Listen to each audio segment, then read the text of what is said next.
For this project, what we did was it was an open space. We used wall covering. There's a specific pattern we followed.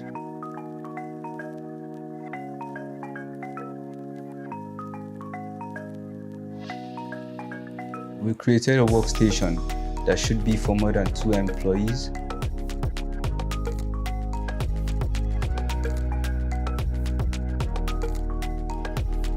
What we did was to create a working environment that would increase productivity when it comes to your employees. And then we have the sliding door, which leads you into another office space.